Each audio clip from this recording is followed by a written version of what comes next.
talking to you about bio responses and what they mean.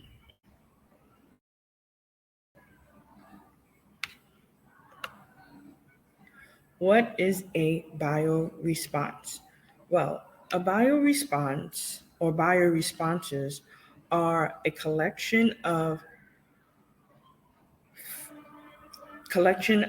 changes, that occur or happen in your brain and body when you perceive a threat. This often happens on autopilot. So let's say, for instance, you're walking down the street and you might see a raccoon. You freeze up and instantly your instinct is to run away. Well, this happens because of bioresponse. So bioresponse are a collection of changes that occur in your brain and happen when your body perceives that a threat is happening. So, how do bioresponses relate to each other? Well, the four bioresponses that we have are flight, freeze, and appease. These bioresponses are related because they're often triggered by your limbic system. Your limbic system is responsible for your behavioral and your emotional responses. These responses are needed for survival. So the system is responsible for your way of thinking.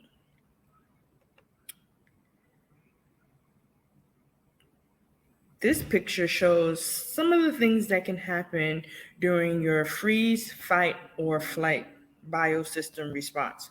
So your feet might run, you might get dry mouth, you might get a little bit of blurred vision. Some people have panic attacks. So these are some things that can happen when this bioresponse occurs. So normally, when we hear bioresponse, we like to talk about flight, fight, and freeze. But there's another very important one, and that one is called appease. So take a minute to look at this picture, and what do you think is going on? Well, in this picture, it says, but we have given him all the toys a child can ask for, but nothing seems to appease him.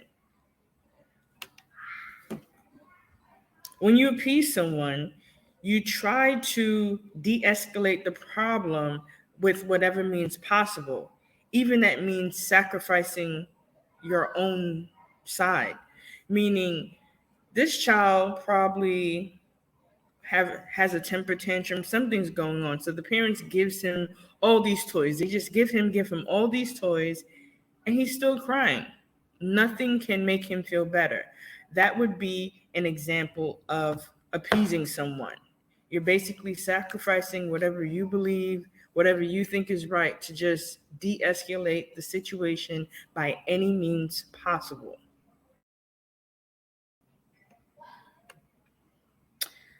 How do bioresponses and mindfulness, which I'm going to talk to you about a little bit now, and decision making all impact each other? Well, we talked about bioresponses and we talked about the fight, flight, and freeze response. And these are ways that our body naturally perceives a threat. But we didn't talk about mindfulness. Mindfulness is the basic human ability to be fully present, aware of what you are doing. So a difference would be during a bioresponse, your body is acting on autopilot. It's acting on instinct. But during mindfulness, your body is basically aware of what it's doing. You're making a thoughtful decision. So how can they impact each other? During mindfulness, if you stay calm, breathe deeply, you're more likely to make a rational response. During a bio response, when your body just automatically acts without thinking. So next time you think you might be having a bio response, just stay calm, think about it, be aware of your surroundings, be aware of what's going on, maybe take some deep breaths so you can try to de-escalate the situation, not to be confused with appeasing. where that is you're just doing it to just de-escalate a problem. You don't want any conflicts. I hope you are a little bit enlightened on what bioresponses are and mindfulness and thoughtful decision making. Thank you.